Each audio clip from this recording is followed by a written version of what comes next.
Thank you for having us here. My colleagues before me, my old friend, not old as in old, but my old friend Sherry Rahman spoke on women in politics, and we heard a colleague from Canada speak very eloquently about the indigenous women and their right to justice and empowerment.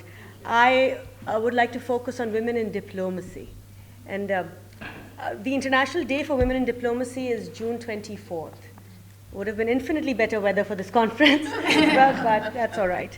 Nonetheless, it's a privilege to speak here, a place steeped in democratic tradition, and to do so at the UK Forum of Cultural Diplomacy alongside the WOW Alliance Global Summit.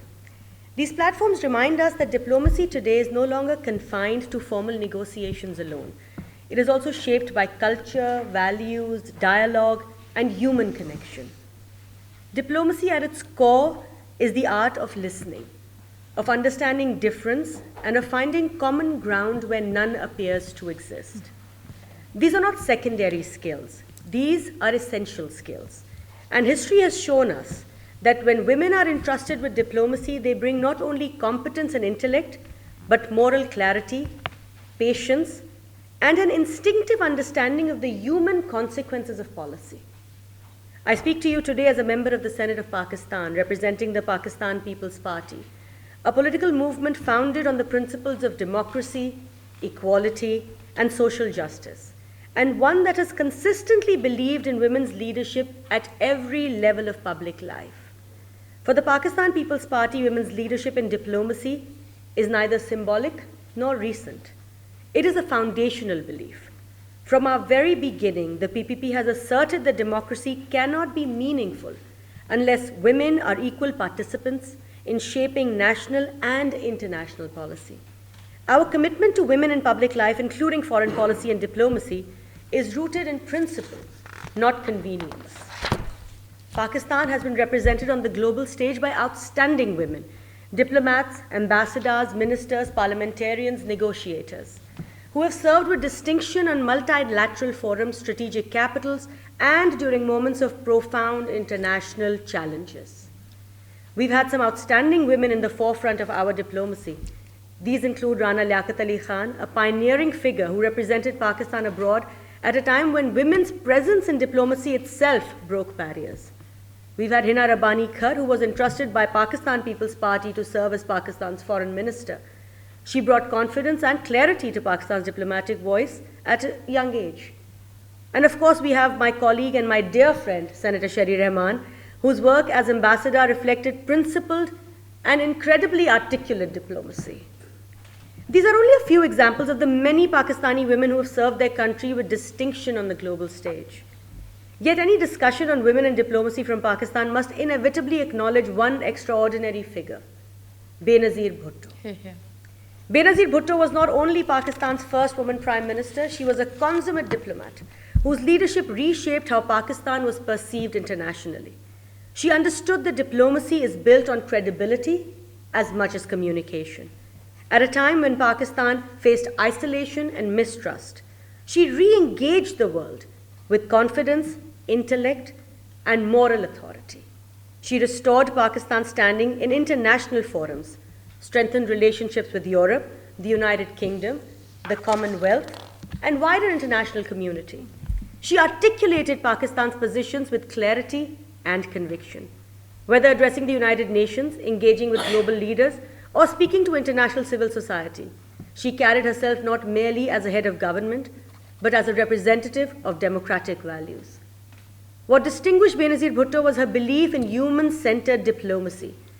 She placed democracy, women's rights, and social justice at the heart of foreign policy.